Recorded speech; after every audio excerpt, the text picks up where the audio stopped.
Hello, hello. I am Daniel P. Riley, and this is Coffee and Christ on a Sunday morning with Michael of Life Talks, aka Born Again Men. Cheers. Need Cheers the to you. coffee this morning.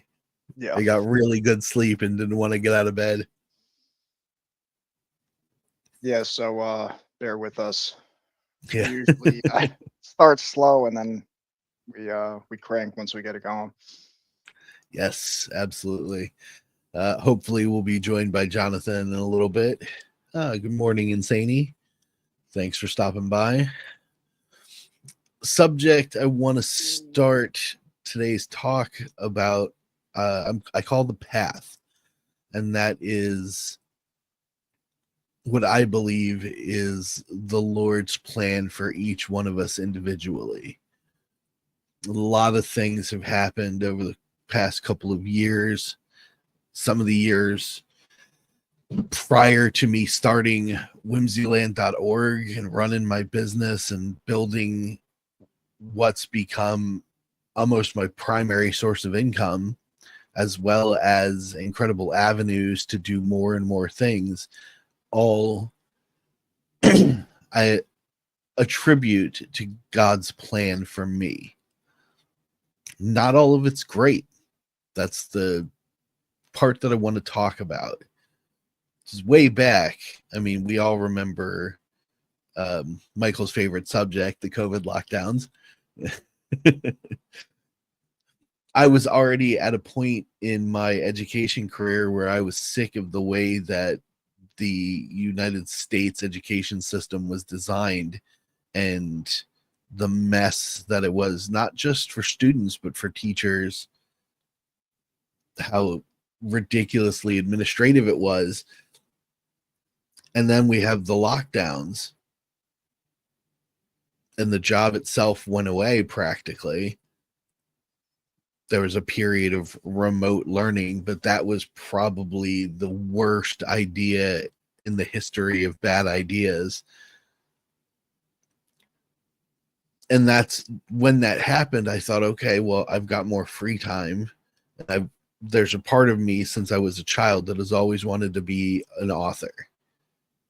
You know, my mother believed that at 18 I was going to go Jack Kerouac my way across the world, disappear for a decade, and come back and write the great American novel, because I always had that storyteller's mindset all my life.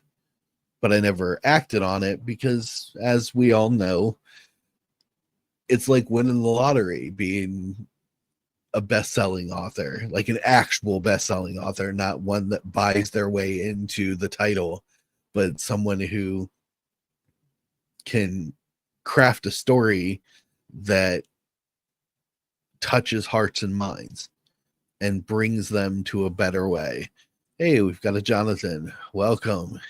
All right. He made Up, it. guys. What's happening? It was just getting started. We're our subject today is the path. I'm going over what that means exactly, and I'm speaking in Just a regard minute. to, huh? Just wanted to just say, just respect to Jonathan, man. I mean, he's just worked a full shift and he's Oh coming on yeah, here, you know? So yes, respect to you, Jonathan. Where us I bums just appreciate you woke guys. up. yes. And not just a full shift helping people Yeah. live and get better. That Bring light right to there, the in my world. opinion, is the Lord's work.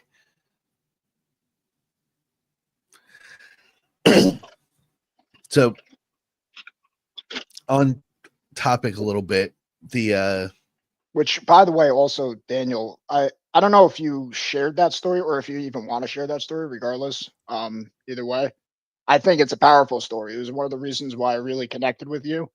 You know, because I was searching for like-minded people who just sanity in 2020. mhm, Not someone who was anti-vax or right, pro-vax, just someone who I could be like, this kind of seems a little crazy, doesn't it? Like when they said 2 weeks to slow the spread, I remember saying to my friends, like, this ain't gonna be over in 2 weeks. Like this, something's off. And not to toot my own horn, like I knew it. I know that there were plenty of people who had that same feeling, and that's who I was connecting with. Someone who I didn't have all the answers. I was searching for the answers, and I wanted to put the pieces of the puzzle together with other people. And Yeah. I recognized the power of people just following the herd, you know? And sometimes that might be the right thing. If everybody's doing the right thing, follow the herd, right? But more times than not, it's not. And I'm grateful for both of you because you both are two people who saw through it, you know, and helped me put the pieces of the puzzle together. So I mean your story in that, you know, if you want to share it either way, you know. I can, yeah, and it's true. Um, Initially, in the beginning of it all, I didn't pay much mind to it. Like to the start, the 2 weeks to slow the spread thing, I was like, all right, fine.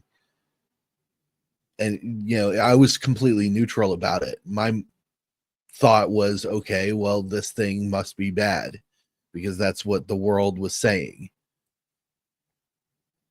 I didn't start actually questioning it until after those 2 weeks. I was willing to give them the benefit of the doubt. I'm always willing to give everybody the benefit of the doubt at first. You got to fool me for me to start looking at you critically. But when it happened, I was like, okay, this is awful. Like the whole world is just broken now. And these poor kids in all the schools, including my own daughter, because she was in high school at the time. She didn't even get to have the hallmark of a prom or a graduation because we were in lockdown when her school year ended. I feel bad about that. I feel bad for all the kids that she knew in that school and every child across the country that didn't get to experience the things that should have been available to them during that period. It's awful. But after the lockdowns and I went back to work, we were still fighting over what everybody calls the jab, the inoculations, whatever you want to call them. And I decided before I even stepped foot back in the building when the lockdowns were over that I didn't trust anything that any of them were saying. So I wasn't going to put myself through their process. And I skated by for about 6 months without anybody bothering me about it. And then inevitably, the administration of our school district decided that mandatory testing was a thing, where they wanted to stick a bunch of crap in your nose and then run it to a lab, and if you're clear you get to keep coming to work. And I'm like, this is weird and dystopian and I don't like it. So I didn't sign up. Even though it was mandatory, I just ignored it. A couple of weeks went by, and then my school's principal started hounding me. You really need to sign up for this. I'm like, no, I'm not going to do it. I'm sorry. I don't agree with any of the things that you guys are saying are true. I don't think they're true. I don't believe in them the way that you do. And I'm starting to see evidence that this stuff is bad for you. There were reports starting to come out at that point of adverse reactions to the original run of quote unquote vaccines. So in my head, I'm thinking I have a child, well, technically a young adult, but still someone that I am responsible for, that I'm not finished taking care of, and I'm not finished teaching how to be a human being. So I can't risk it.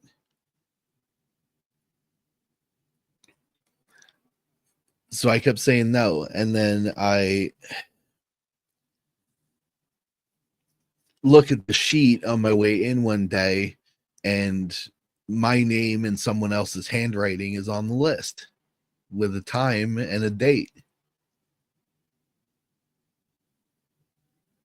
So I took the paper and I crumpled it up and I threw it in the trash, and I took the trash bag and I put it in the dumpster. Like, if you're going to go around me, I'll do the same. Got called in for that. Put my foot down again. And then I got an email before I came in one morning, said I wasn't allowed in the building. I was on temporary leave until we could resolve this. So I had to go talk to a representative from the school board and the home office.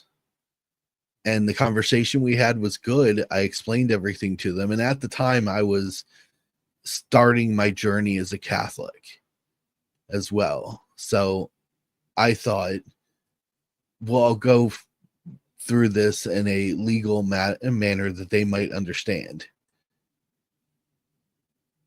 So I said, I have a religious disagreement with these policies.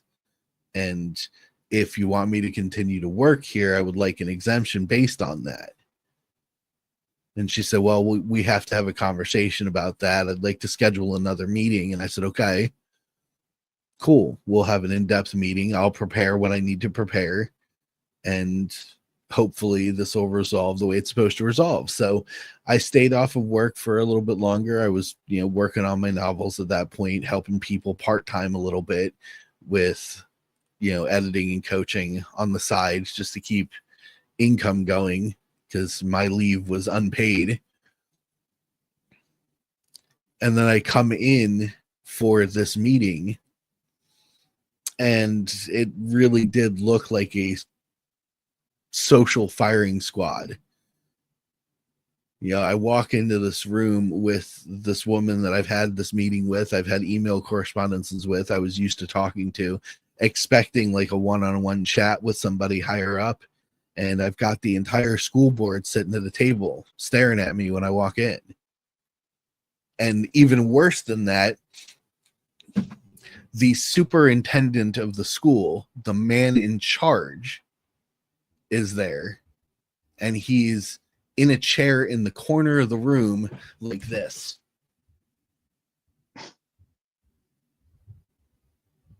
Like he's had a long day and he's just tired and he doesn't know why he's there.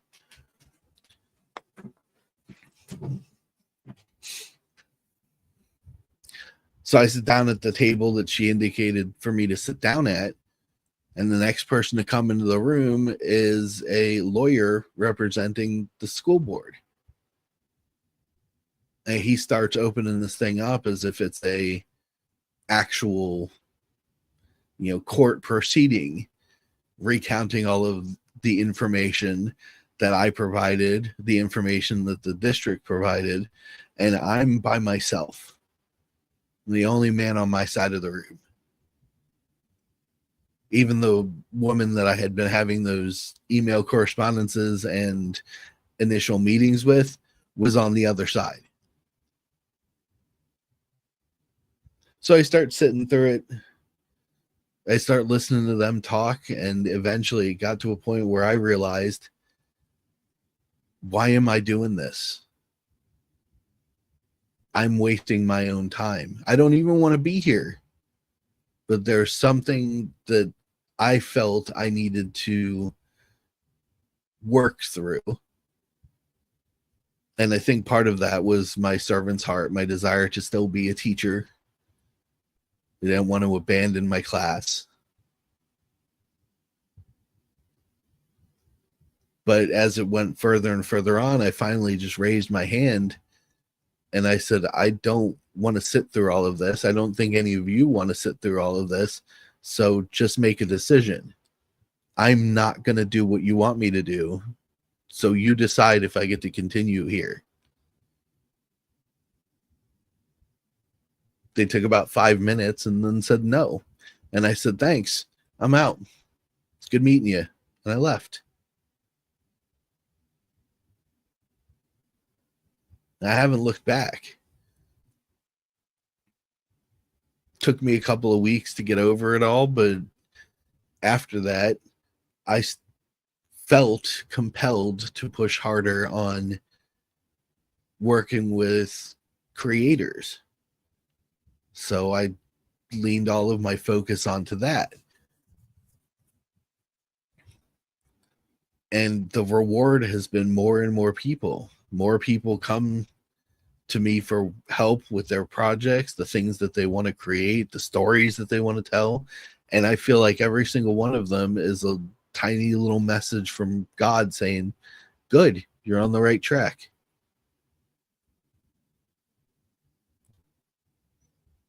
Because my plan initially was to just write books, it wasn't to help authors.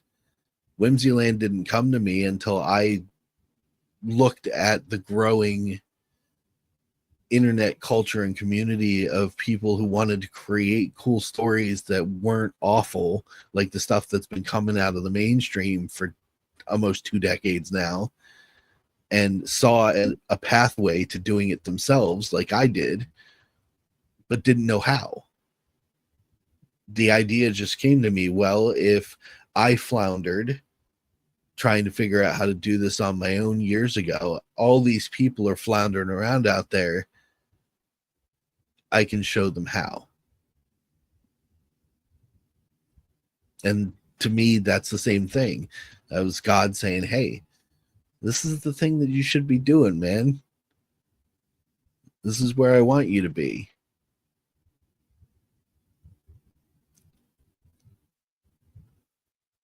What about you, Michael? Well, the shift into, because I want to elaborate too, like, was there that moment, like, I don't know how the hell I'm gonna do this? Like, I have this work, and it was kind of that leap of faith, right? Like, Oh yeah. find a way how to do it. And I don't know how I'm gonna do it, but I'm gonna do it, you know?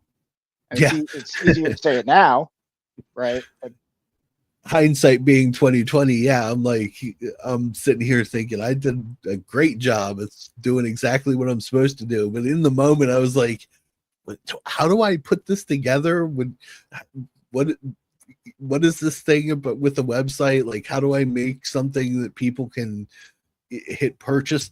I don't know what I'm doing. yeah. The only thing I knew how to do was once I was in the call with someone, I knew how to reach the thing that they were trying to say and help them draw it out. Everything else beyond that, I had no clue what I was doing.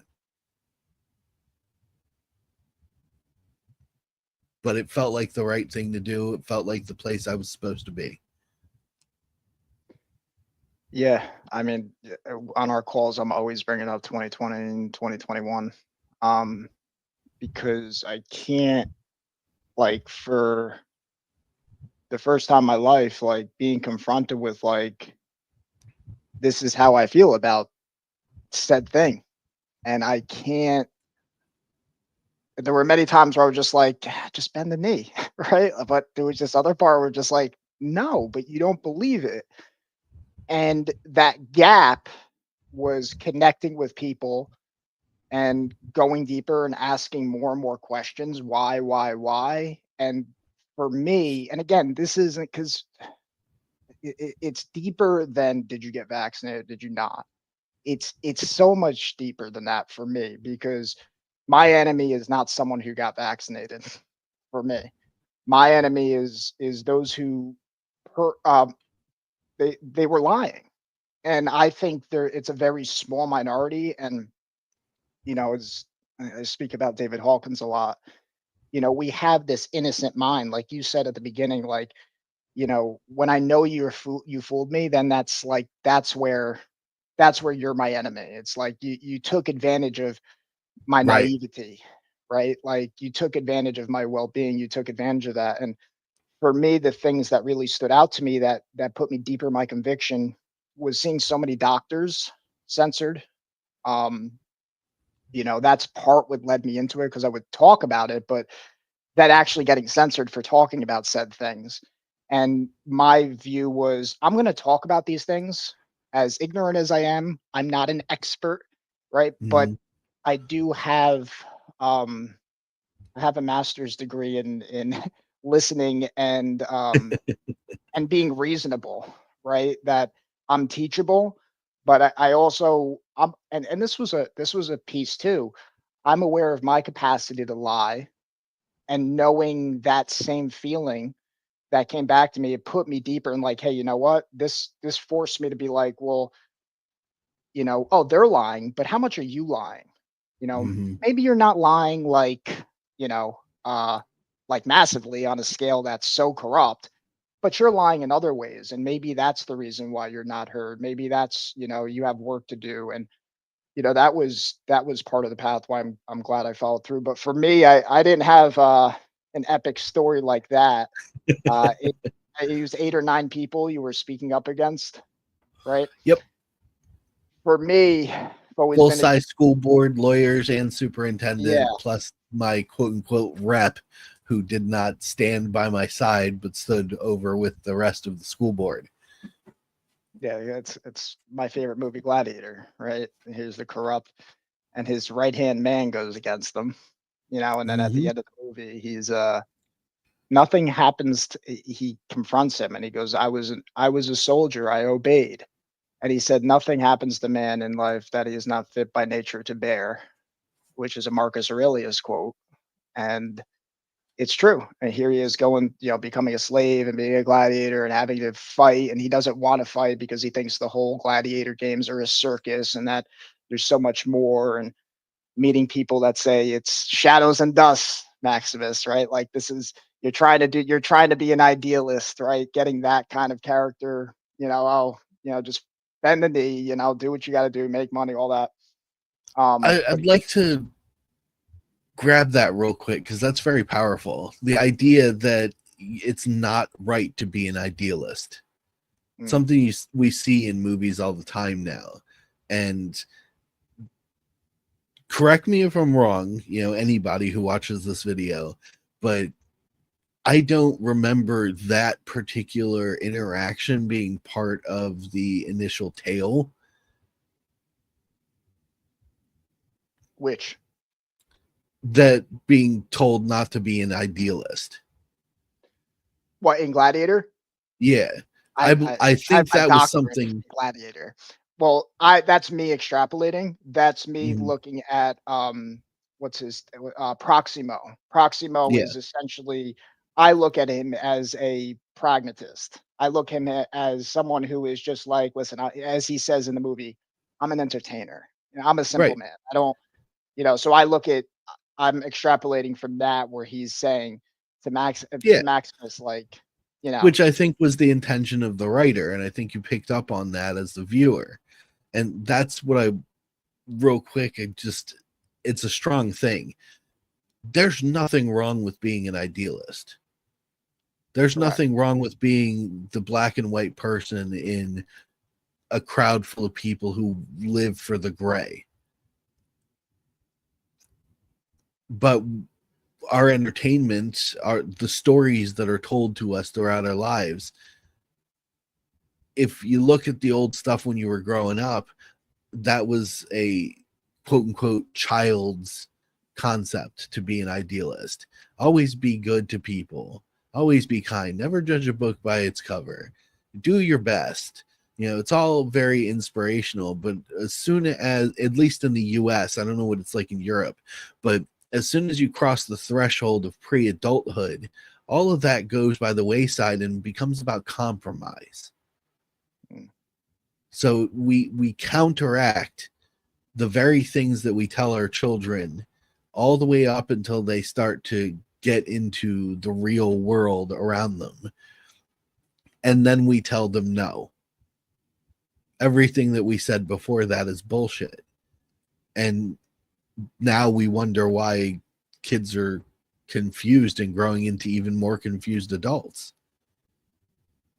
There's no shame in being an idealist. There's no shame in wanting better things for you, your family, your friends, your community, and taking the steps to make those things happen.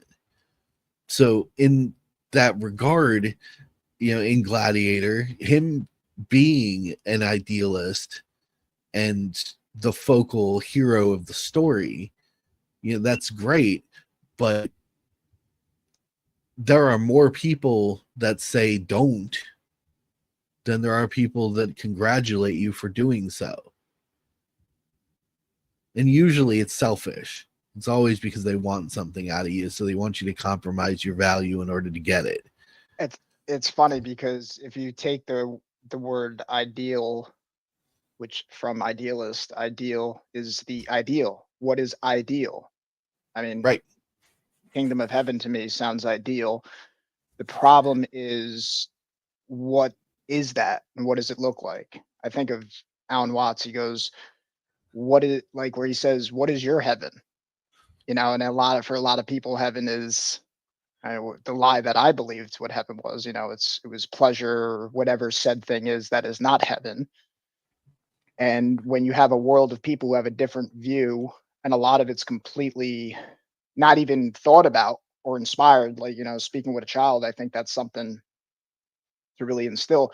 We should all be seeking the ideal. And when someone goes um, to walk that path and bring that ideal to life just by living and following that, you know, you're going to get that pushback and people saying, you know, oh, you're an idealist, which is really often to selfishness. Like you said, it's it's hating that they're not doing that and seeing it in you. And when you Mhm. are confronted with that, you have a choice to follow by your example, not just following, or maybe it is following the person. Maybe, you know, just supporting that person or walking alongside them and being that. But um,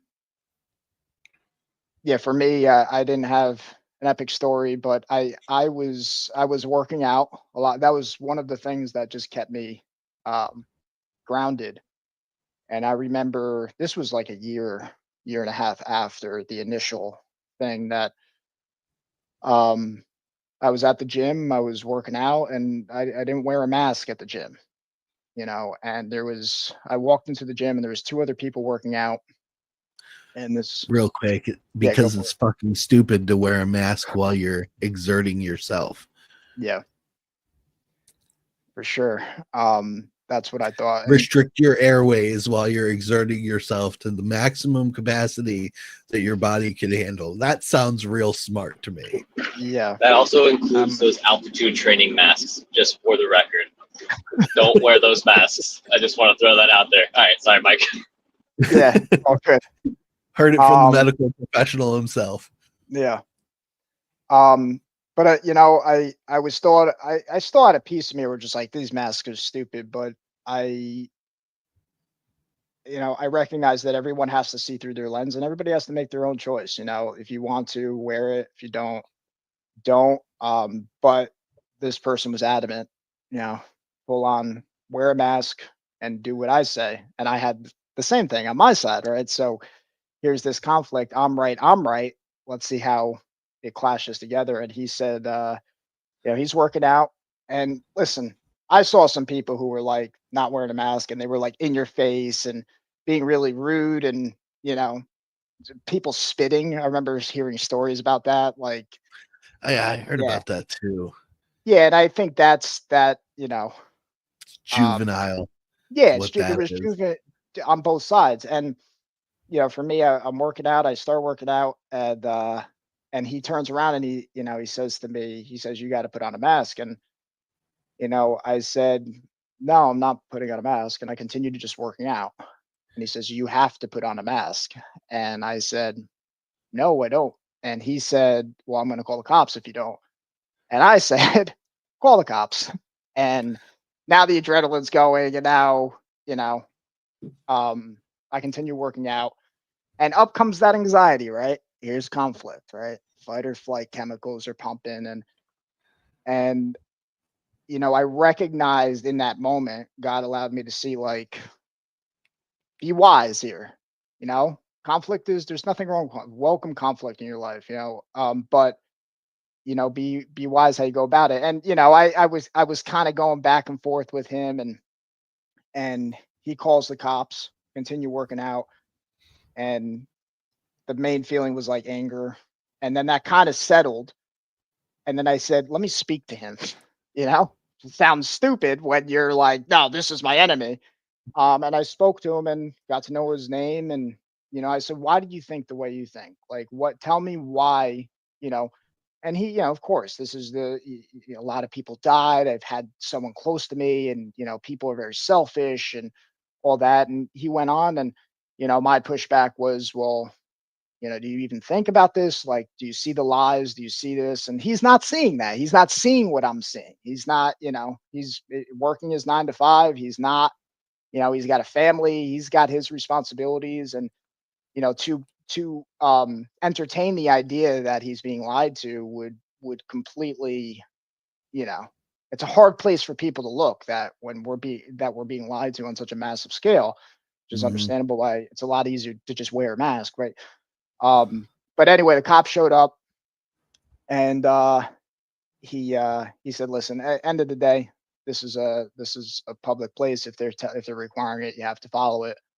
And I was civil with him, and I made sure to stay calm, right? Because it's like they are the cops are always like the ego radar. If anything is like out of order, and if I'm like maniacal, I'm a target. But if I stay calm and I'm just reasonable, and I said to the cop, I said, this is really, there's a lot of stuff going on, and someone not wearing a mask, it's really a shame, and I spoke what I saw to the cop as well.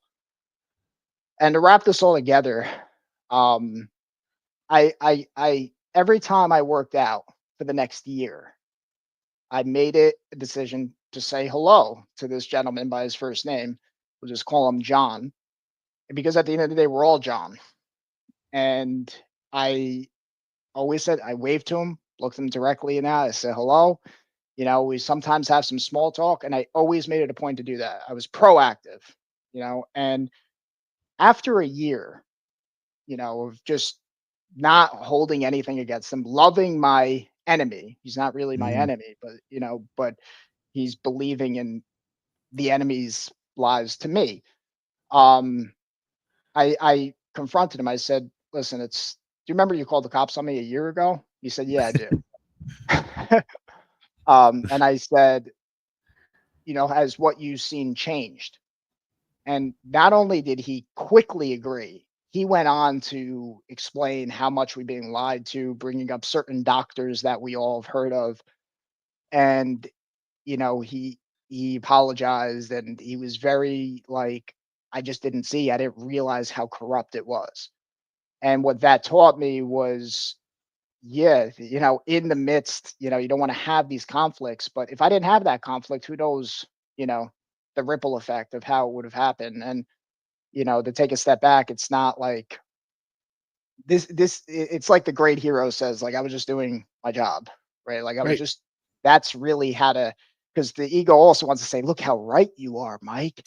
You saw through the lies. Like, everybody called you a conspiracy theorist. And it's like, no, we collectively got weak, and we didn't want to keep our eye on the ball. And, people know more about sports and Hollywood and their stuff. And to go to spiritual path is, I mean, for me, following Christ, which he says they will hate you because of me, and Christ represents truth. Vaccines is an element of that. It's not this forefront, but to me, that revealed how we have lost in some capacity our willingness to follow conviction over conformity. And, It's when, pervasive in our society, and I yeah, think this one's particularly worldwide. You see the the phrase, go along to get along. In order to function as a member of society, you must follow what society dictates. But the missing piece, and this kind of goes back to the public education side of what I was talking about earlier, without critical thinking, you can't assess the threat. So your only choice then is to react to it. And a reaction is a feeling. It's not thinking. So we don't have critical thinking anymore. We've replaced it with feeling. And that's where a lot of this breaks down. You have people even in the STEM fields, science, technology, engineering, math, who reacted out of feeling instead of thinking. and they're the ones that got lambasted after a while. But in the initial moment, their reaction was treated as if it was critical thinking because they're the ones with the degrees. But you got to give them a little bit of grace in that. I think dude hit the nail on the head. You lose someone close to you, you go through the grieving process. It means you're not thinking, you're only feeling. That's a big thing. There's plenty of times in my life where I felt good and I thought I was following God. Mm-hmm. Exactly. So it's in combination with that. I've always believed that being earnest is the best way to grow. And that, to me, earnest is dovetails with integrity. It's, saying what you mean to say, not saying what you think someone wants to hear. But we have a society that is predicated on what we want to hear. And I think I mentioned this in one of our conversations on our group call. The oft maligned Ben Shapiro hit the nail on the head pretty hard in one of his shows recently, where he said, particularly about politics, that most people in the world are only peripherally aware of politics. Those who listen to like the Daily Wire or listen to political podcasts, they get more in-depth information about it. So they're given the ability to critically think about these situations because they have context. But most people are blissfully moving through their day only aware of what's being said to them. So imagine you've been inside and you've never seen the outdoors. And everybody that you walk by while inside says that the sky is purple. What are you going to believe? You're going to believe the sky's purple because everybody told you it is. Until you experience the sky for yourself and see that it's blue, your belief is purple. And when you have 1,000 people saying, Mike, it's purple, right? What are you going to say? Yeah. And there's countless videos I've seen, I'm sure you've seen float around, where there'll be a classroom or something and people will do things like 2 + 2 = 5. And everybody's saying 5 and the guy's looking around and he's like 5, like he's trapped. I know this is wrong, but because everybody else is going with it, I'm going to agree that it is because I don't want to be the outcast. And it's not so much that it's, I think the idea of calling people sheep is wrong. And the only reason I think so is because the connotation behind it is that it's negative to be part of the group. It's not negative to be part of the group. It's negative to not think for yourself. You can be an individual and still be part of the group. It's hard. Take it from me. I'm an introvert. I'm not real good with large social crowds. I can exist within them, but even I feel slightly outside of them all. But you can function within a group of people, within a society, and still be an individual thinker. And we need more of that. That's how the human race survived all these years after exiting Eden, is because we had individual thinkers. You had 1,000 people going, don't go to the dark place, and one dude going, I'm going to check it out. And that guy gets called a hero. Why? Because he checked it out, he survived, and he came back with something that benefited the whole group of people. And then he showed them how to go into the dark place and get it for themselves. But if he'd never done that, or if he had gone out and died, the only thing that the group of people would be thinking is, that guy went into the dark place and he never came back, so we're not going there. Yeah.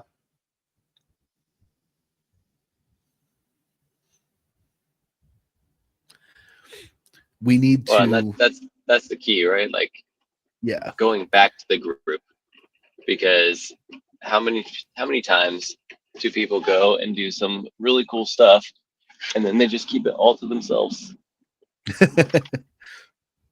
Like that to me is the textbook definition of selfish.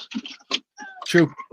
Where it's like you've discovered this greatness, and instead of share the love and share the wealth, you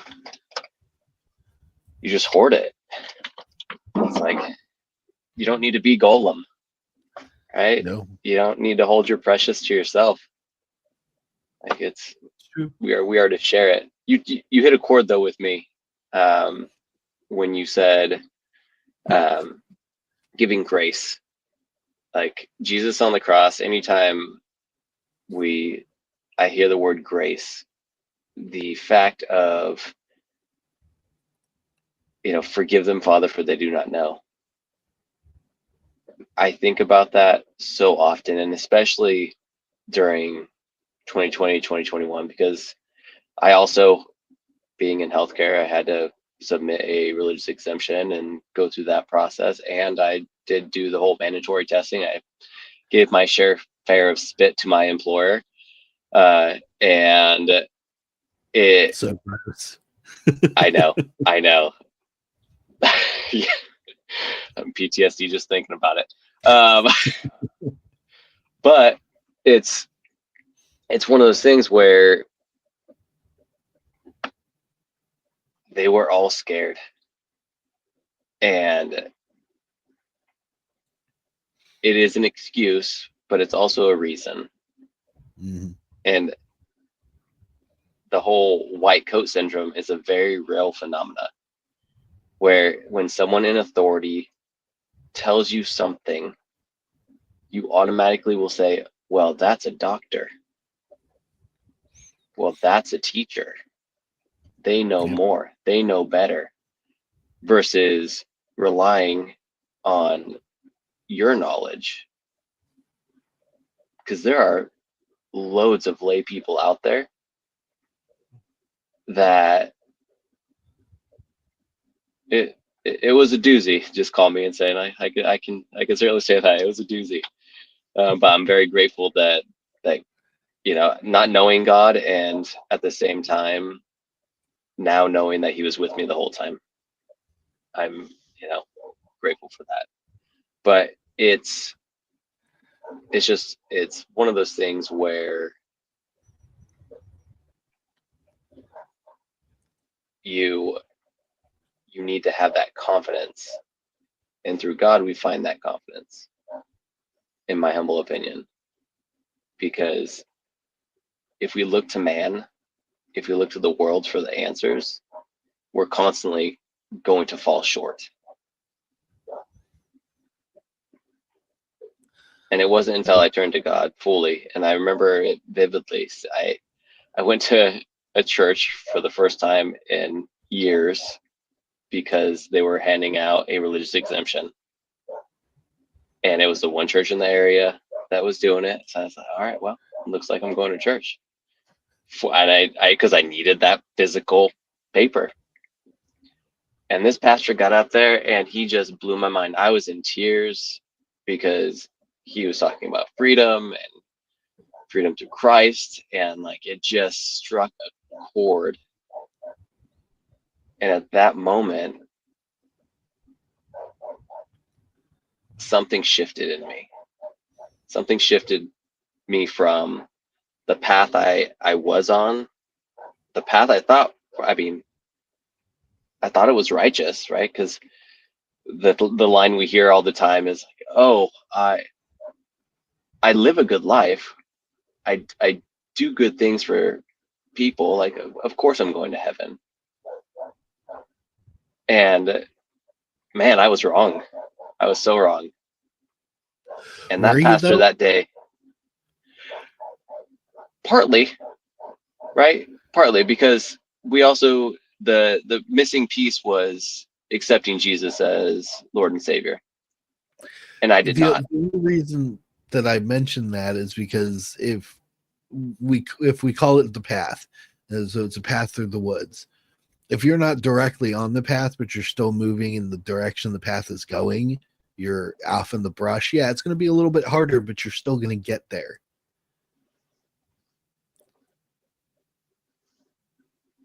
You're Perhaps still though, right? going in the Because right that direction. yes, yeah. It's just that one missing piece though. Like Yeah, well, we, you're yeah, tracing through the bushes, so you're getting snagged on everything, and true. you got to go around it all, and getting tripped by sticks and stuff. So it's harder. And in my opinion, what you were saying, I lead a good life. I'm being righteous with the decisions that I make. Yeah, you're doing it, but you're still doing it on hard mode.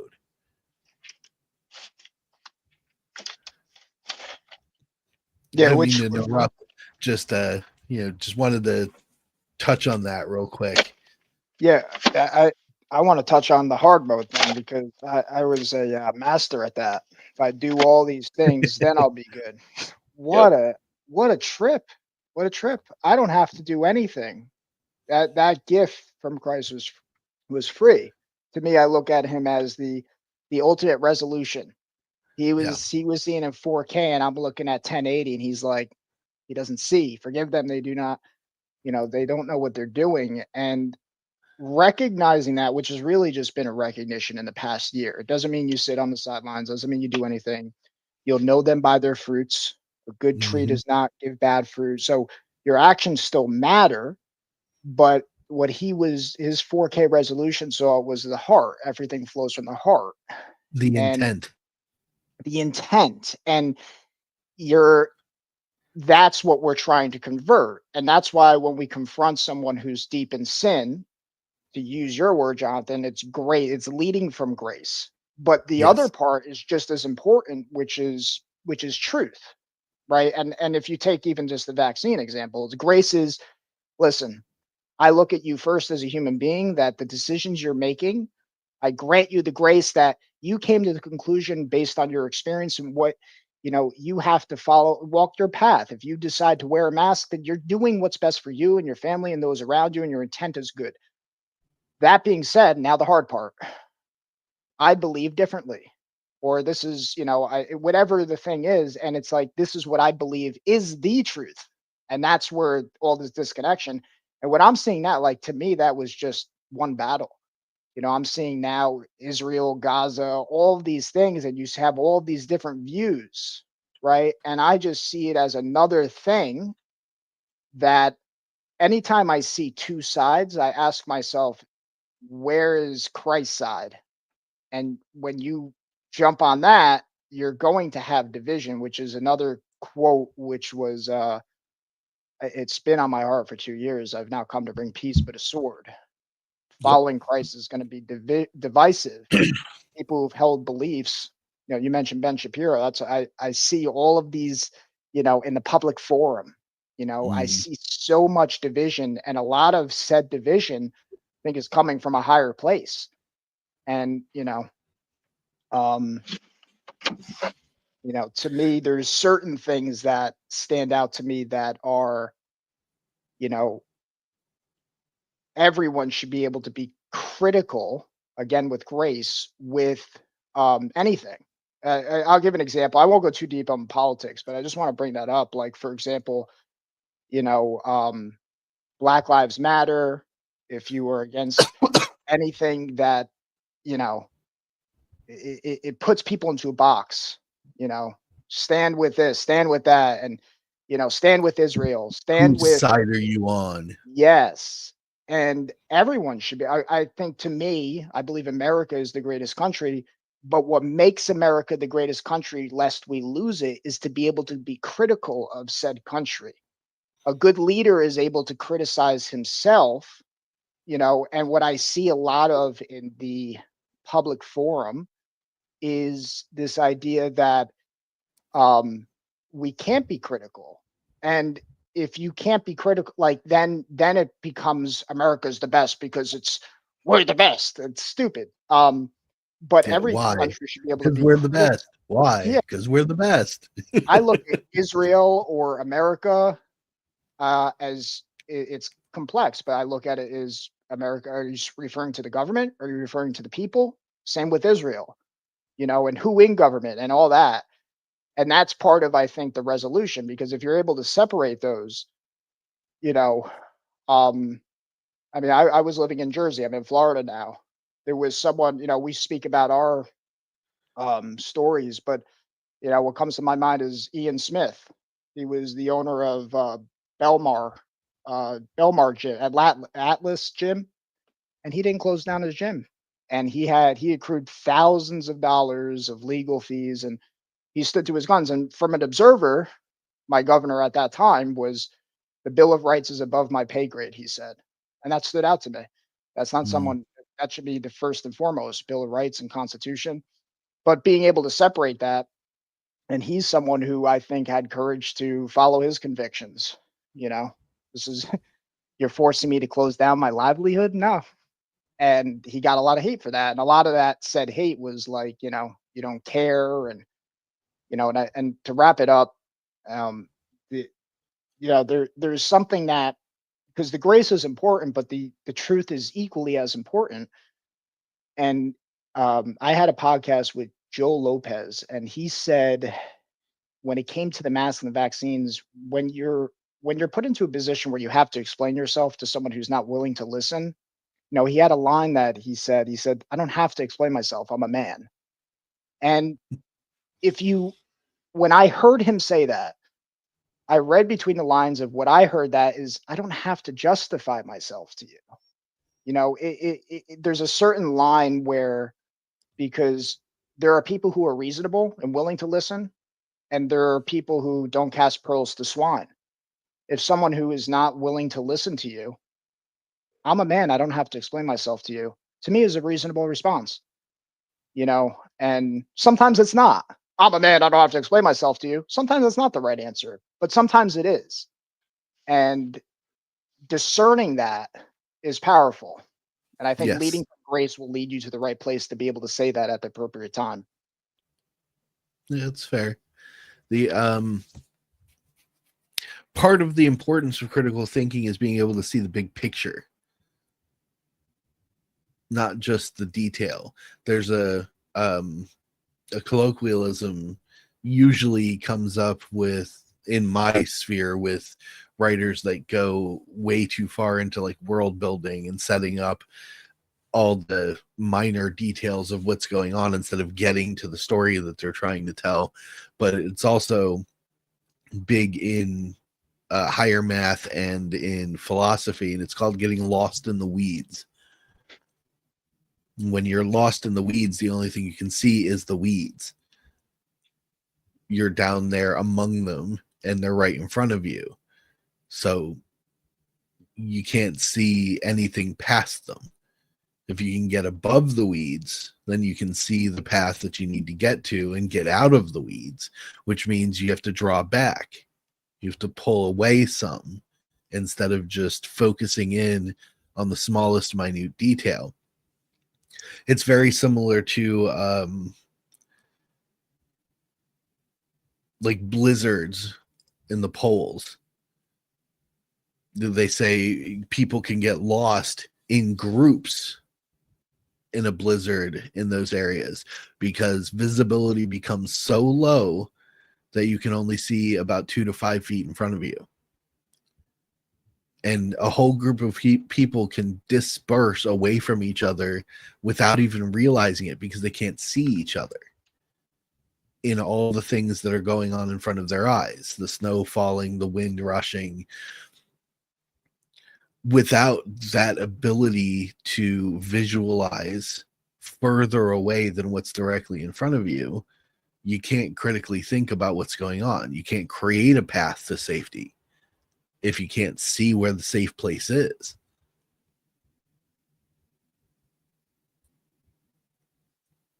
To bring that back to our religious structure here, people get lost in the details and then they can't see God. I'm down here in the weeds. I'm looking at my car payment, my house mortgage. I'm looking at my bills piling up. I'm looking at my smaller paycheck. I'm not looking at the family that's around me. I'm not looking at the friends that I've made. So I start to feel negatively about life itself. When the good is there, you just have to, get up and walk away from the table full of bills for a minute. You'll see. You go outside and witness the glory of what God created for us to even exist on. So those bills become relevant. But you can't see them if the only thing you're looking at is the pile.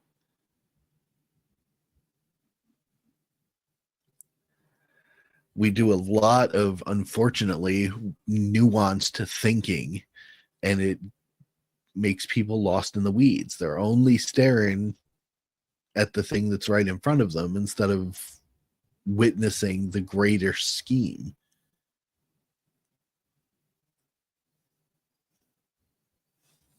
Even I get caught up in it. I'll have days where I've spent so much time in front of my computer screen here going over manuscripts that I'm like, my entire life is just this wonderfully comfortable chair and I'm never going to get out of it. But there's a part of me that's the professional side that goes, I have to finish this for the client in a timely fashion, so I have to do this. But even then, some part of my brain tricks itself into thinking that this is all there ever is going to be. This room that I'm sitting in right now. And unless I get up, walk away, and go outside, as they say, go touch grass, I don't remember in the moment. It's so hyper focused on what it is that's right here that I don't remember that there's a great wide world out there. We do the same thing with our emotions. That's the selfishness. I want this thing so bad that I don't even consider the people that I just knocked over to get it.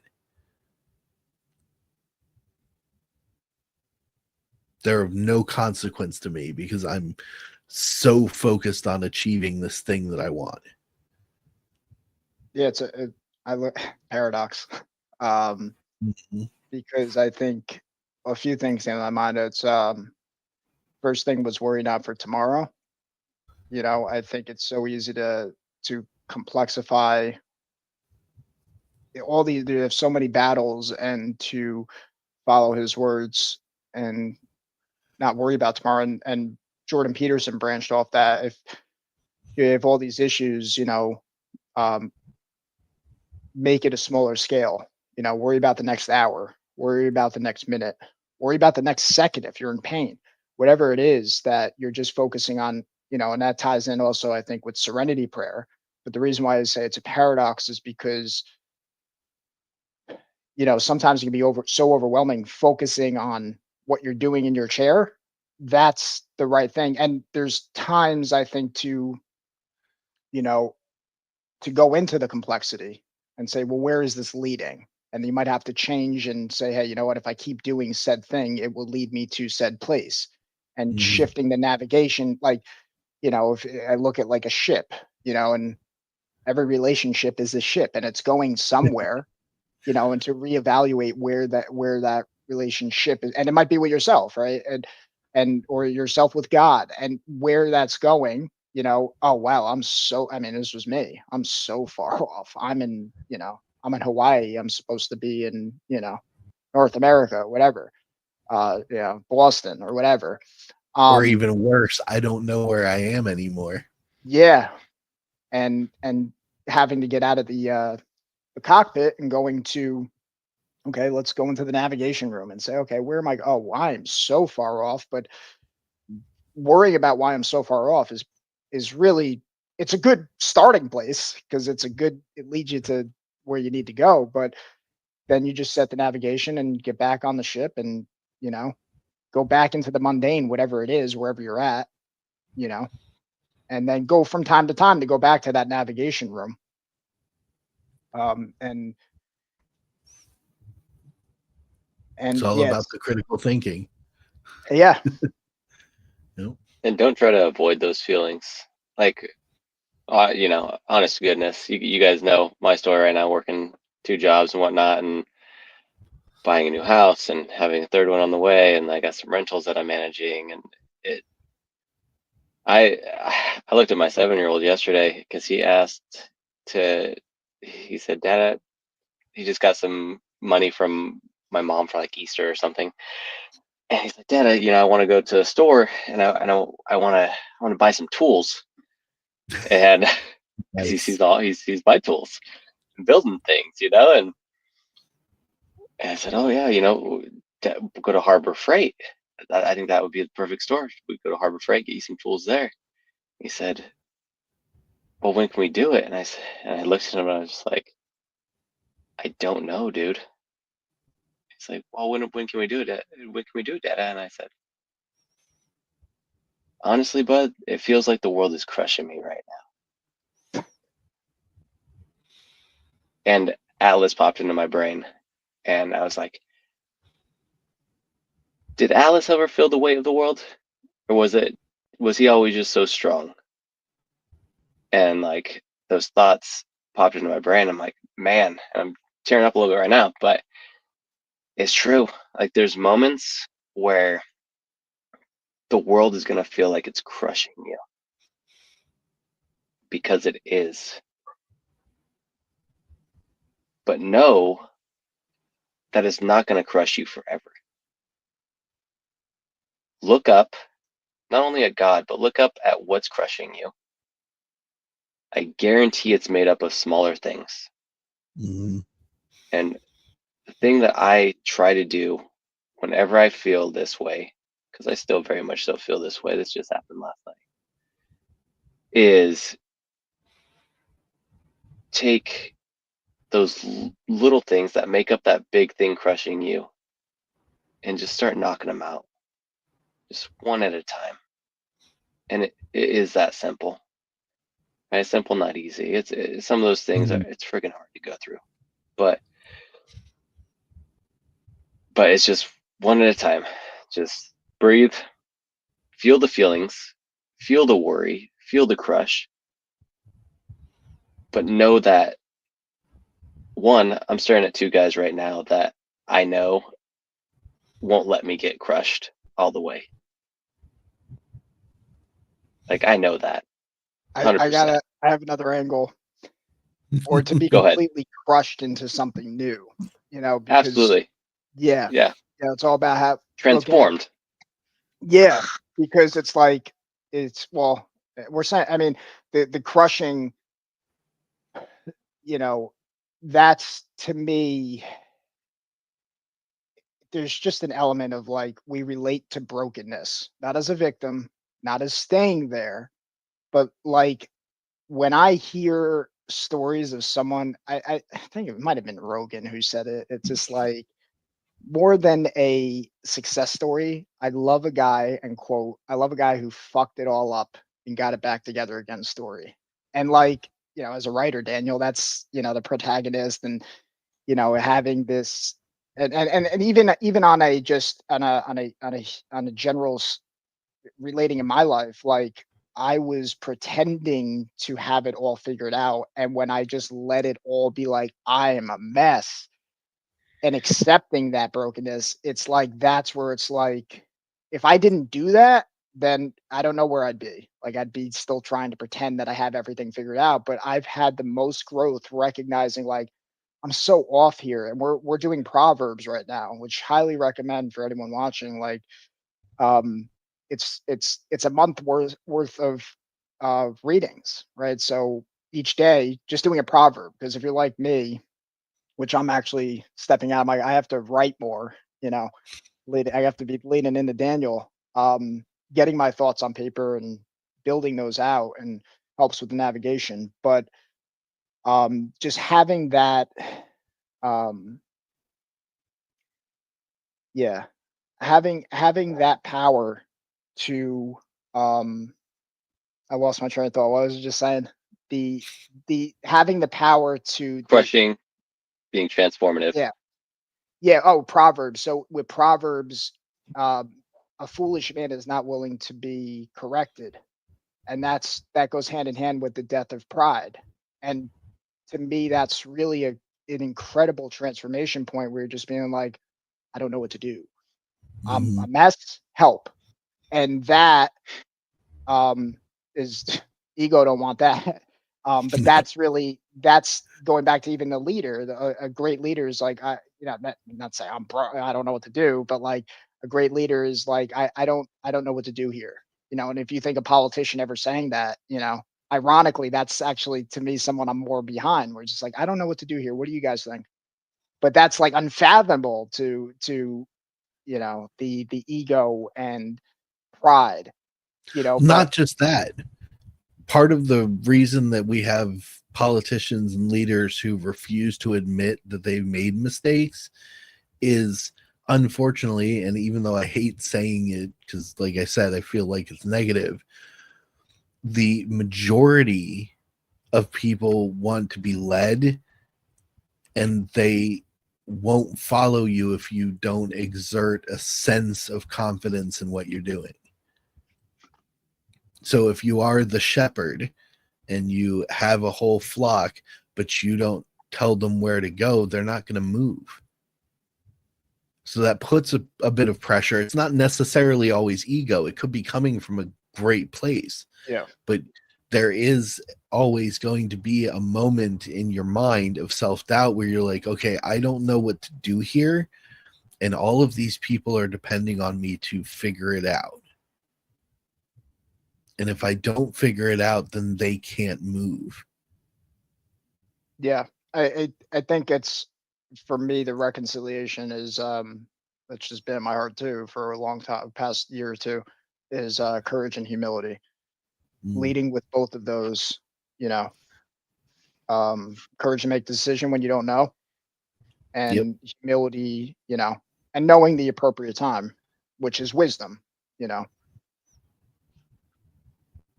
Yeah, to your point, if a leader's always like, I don't know what to do, it's not a good leader. But having even one, because of the way that people are sort of unfortunately hardwired, especially now, that it's all about nuance. The first time you fail to live up to their expectation, they don't even listen to you afterwards. It's gotten worse and worse over the years. We used to give people that grace to say, okay, yeah, I'm out of ideas. Somebody, talk, because a lot of the time problem solving is a group effort. That's why our Saturday calls are so important to us. Having another person's perspective. It's like with writing the books, with working with me.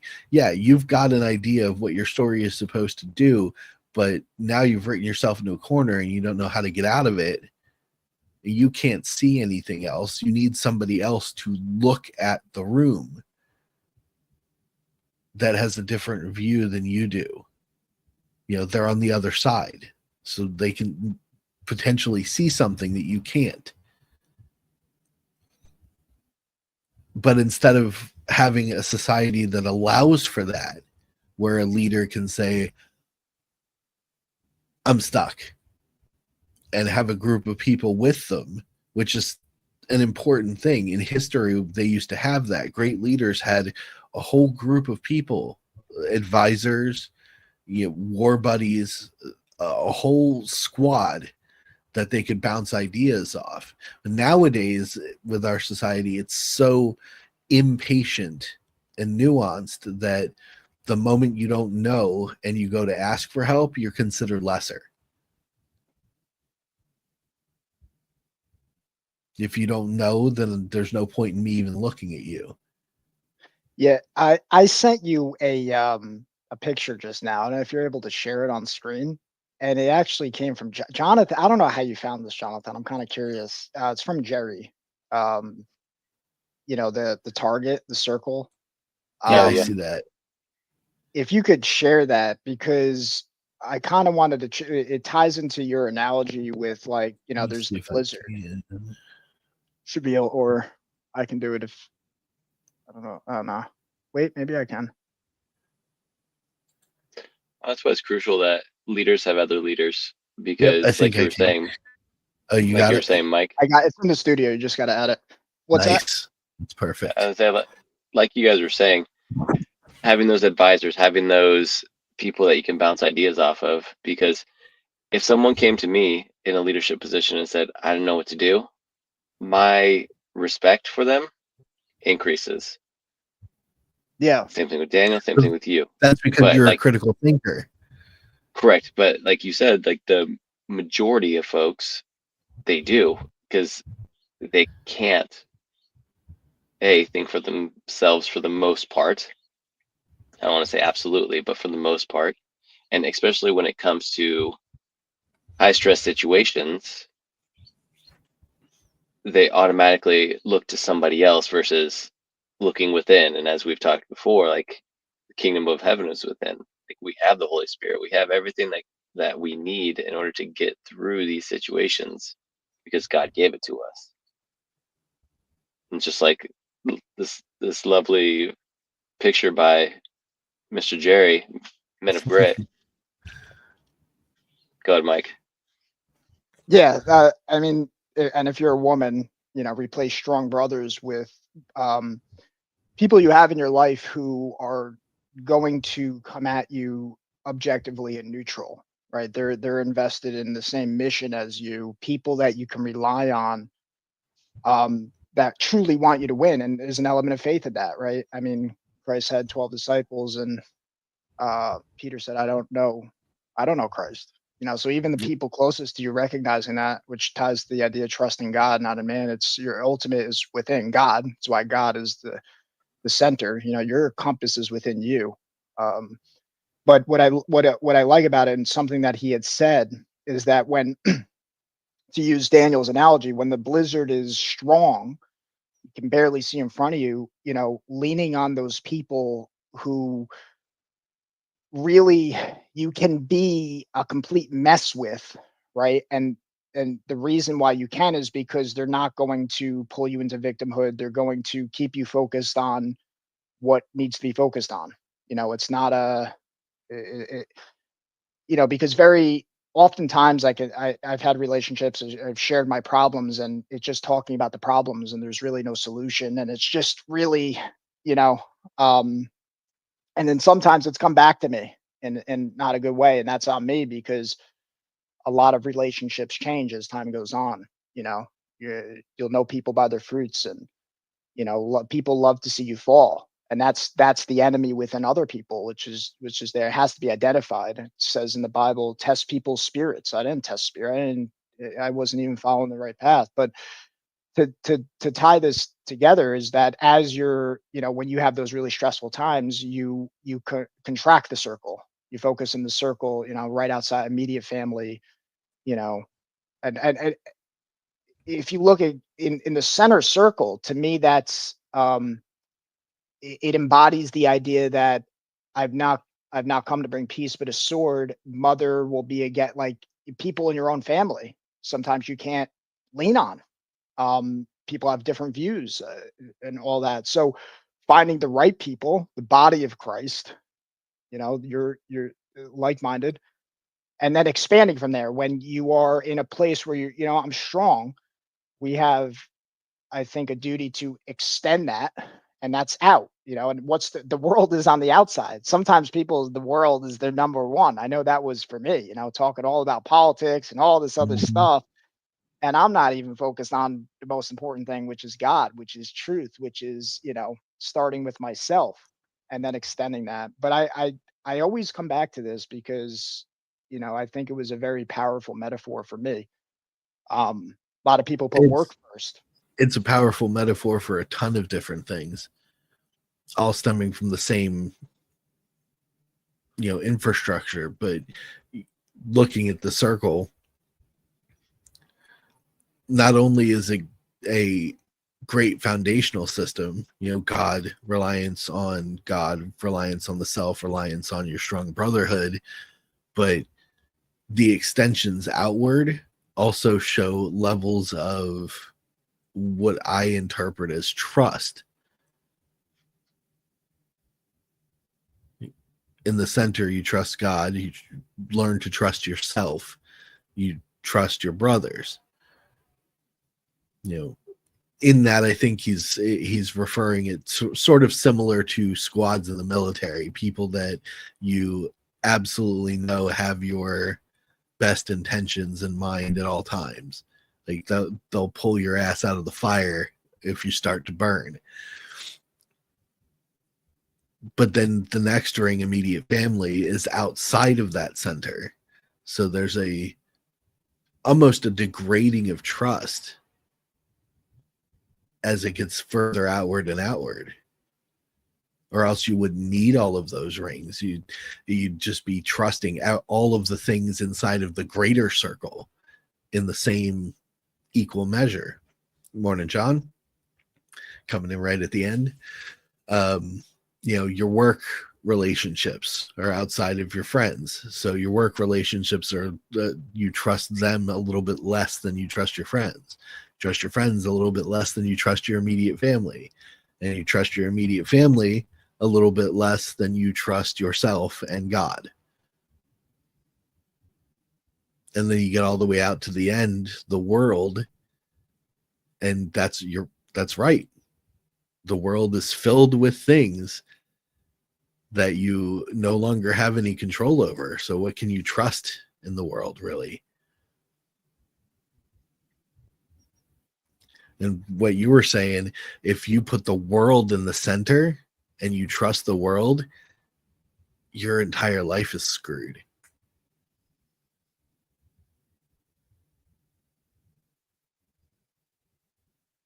And replace any of those things, and you're no longer in control of your life. If you put your immediate family in the center, then they're dictating your entire path.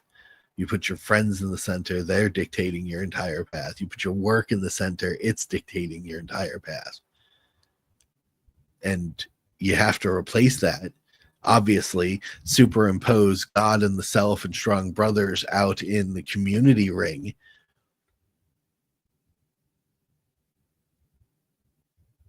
And your community is all you're thinking about, all you're focused on, then you're ignoring yourself. You're ignoring God. Yeah, and it's putting less priority into it. It is a very simple but powerful diagram. Yeah, it's seek first the kingdom of God. And what's interesting is that when putting that first, everything else will take care of itself, Right. Conflicts in family, conflicts at work, everything. I think less and less control over you is what I was going for. Yeah. And you said the introvert thing. I went through phase. I was very extroverted and then went into deep introversion. And now it's, to me, the focus is God, and that if the spotlight's on me, great. If it's not, great. And it's not identified with that anymore as much. It still has its grabs.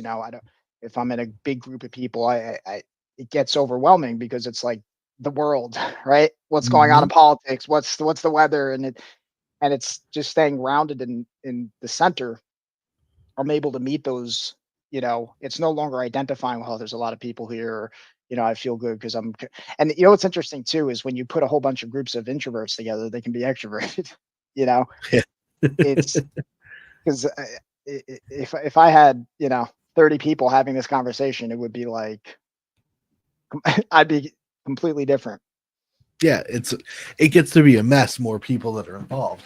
But that statement, you get a bunch of introverts together and they become extroverted. It's because of the level of trust that ends up being built up. That doesn't just happen immediately. I've been in a room full of introverts. We're all very quiet for a long time.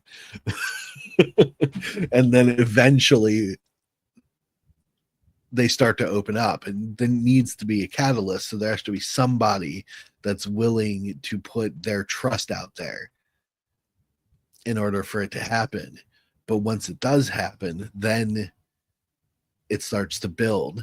And, that group of introverts could turn into the strong brotherhood that sits at the center of Jerry's diagram here. it happened for me with you guys. Way back in the beginning when Justin started the group to begin with. Took me a while to open up and offer my trust, and in return, we all built a strong foundation together.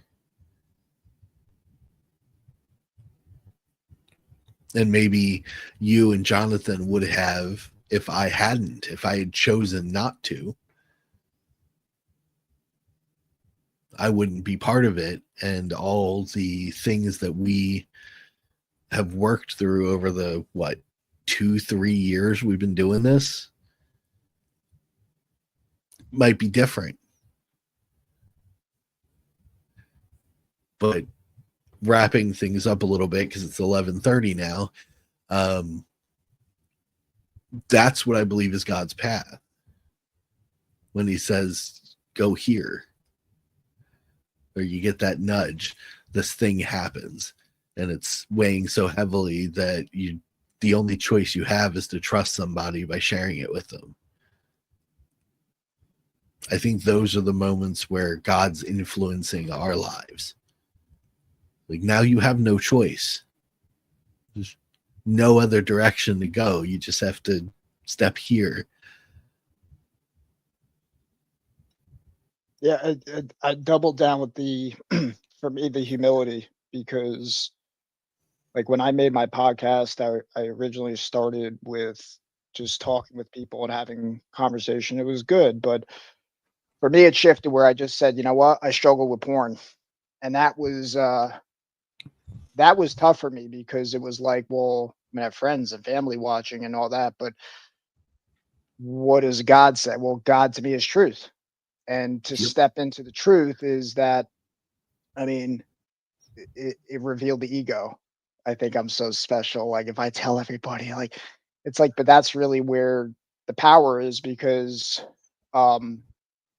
what I've recognized, the reason the power's there is because that's how I'm going to relate to people, in the sense that, like you said earlier, Daniel, it's like going into the dark place, or I went into the dark place and then going back out, so I can help other people. Versus, real quick, what stood out to me is a scene in Breaking Bad where Jesse, he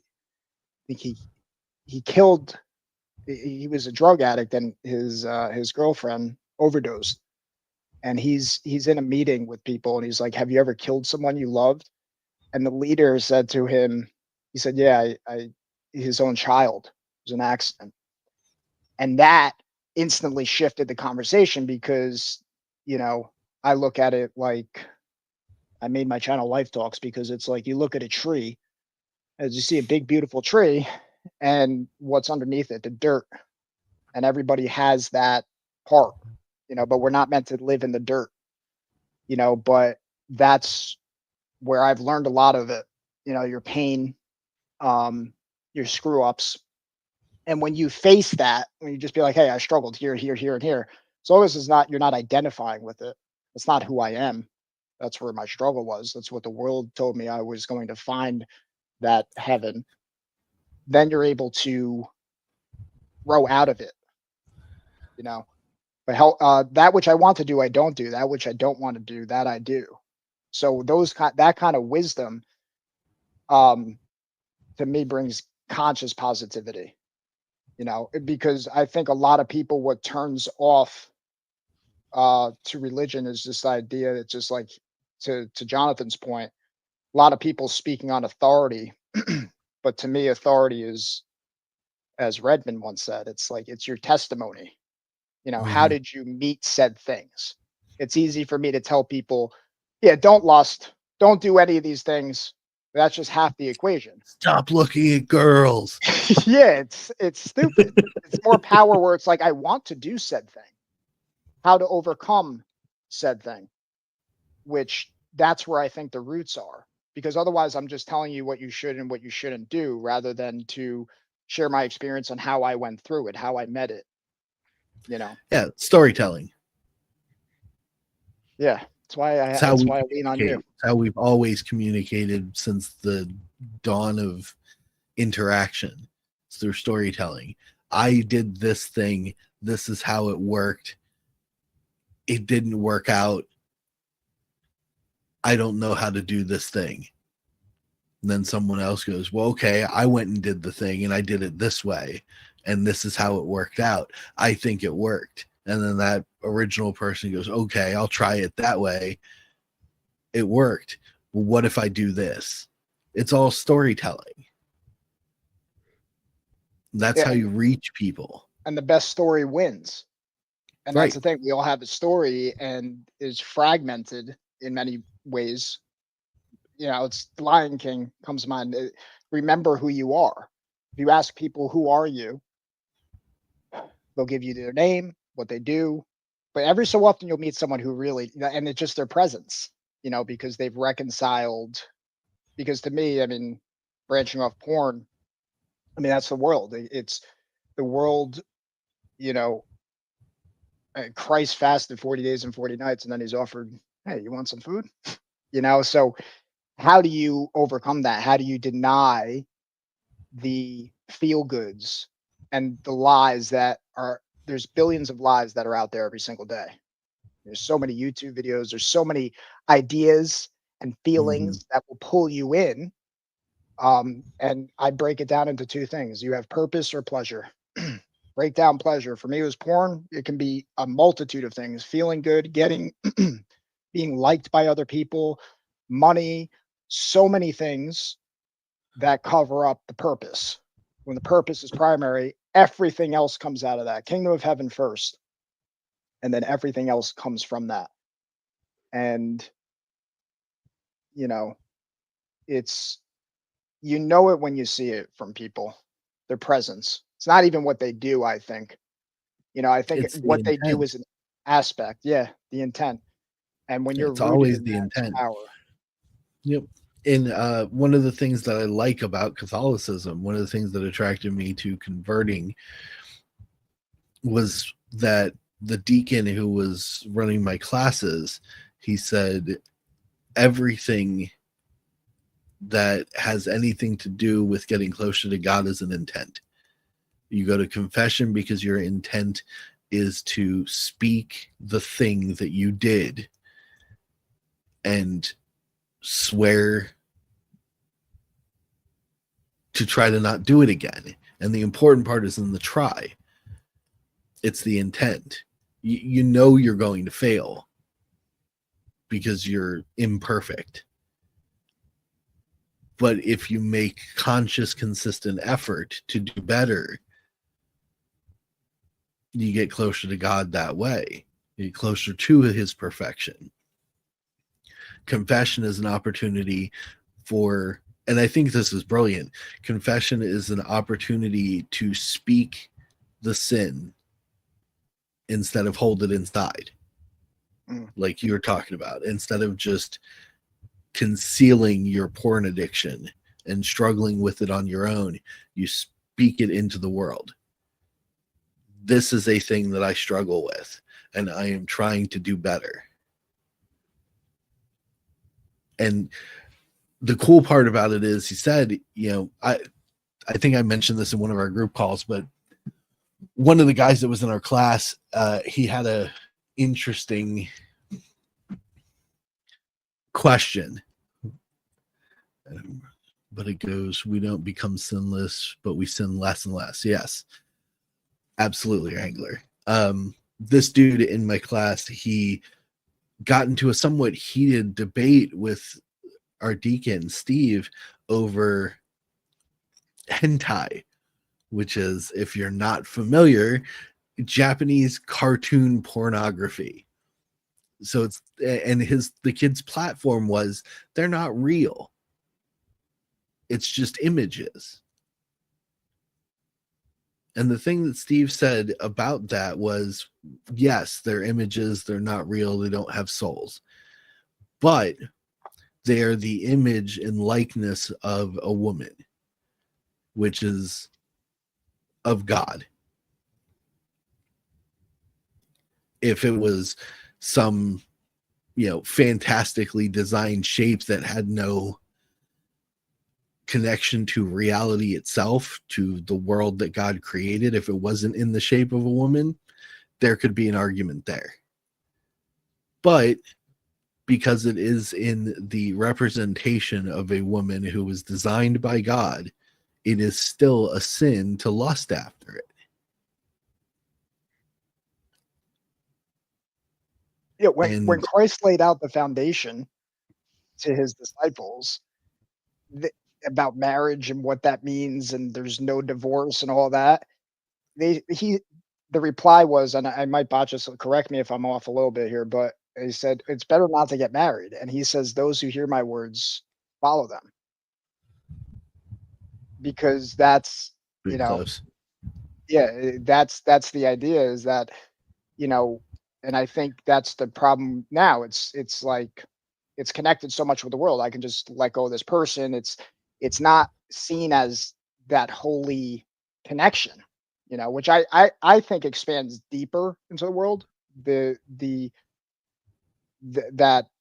That should be something we truly celebrate. The masculine and the feminine coming together. Whereas right Mhm. now, it's so much, men against women, women against men, Division. Yeah. division, which is Satan's division. And the true division is we should be cheering for that union coming together, the masculine and the feminine. And that, I think, branches out so much deeper into the political sphere and everything else, because it's the broken masculine is the dictator, and the broken feminine is the devouring mother. And when we put ourselves together, that comes out naturally.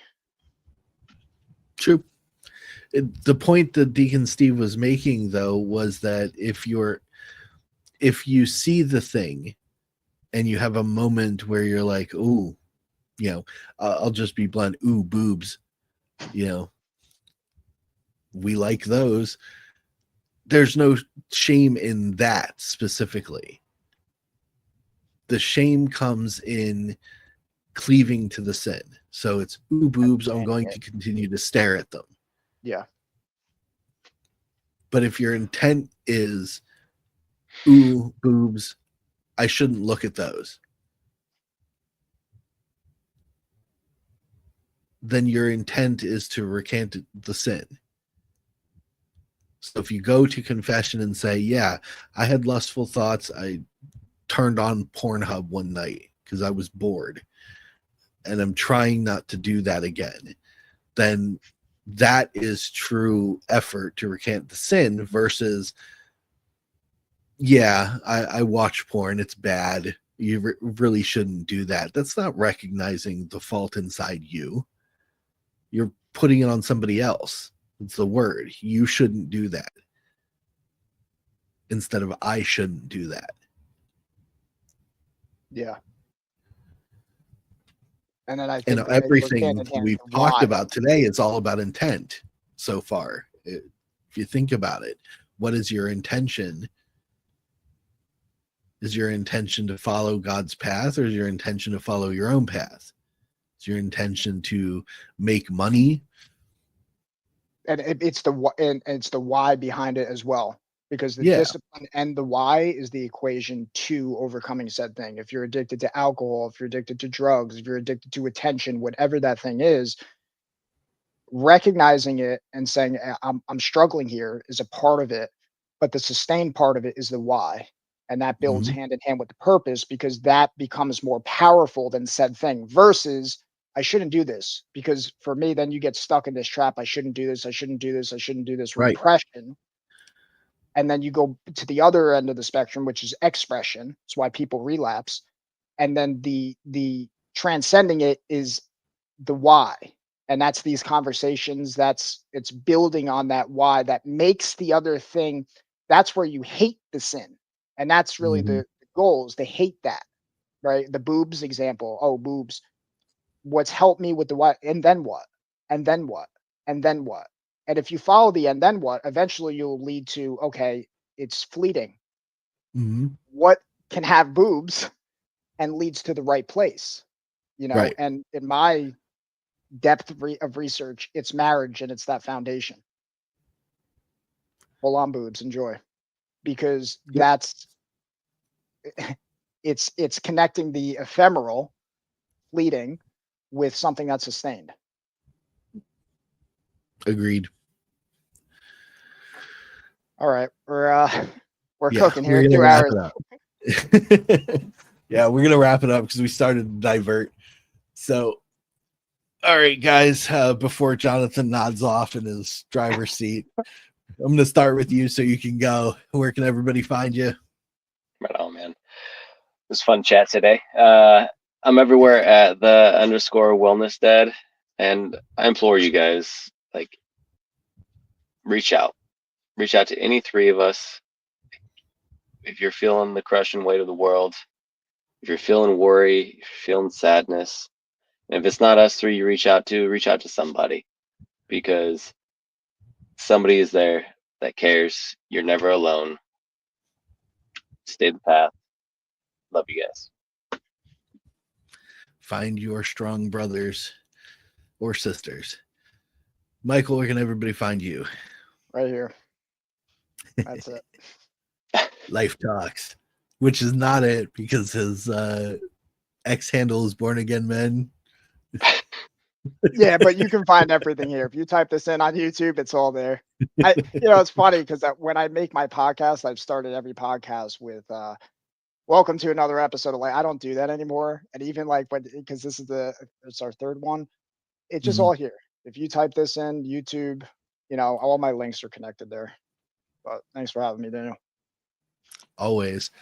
I love having these conversations, specifically parse out the time to do them, because I think what we talk about is important on Saturdays, and it's time to start sharing it with the world.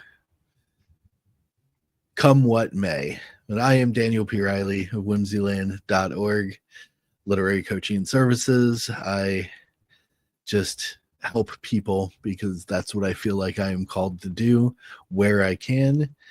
And this has been another Coffee and Christ on a Sunday morning. Now go to Mass. No. What is it? Go in peace, glorifying the Lord with your life. Amen. See you Amen. guys.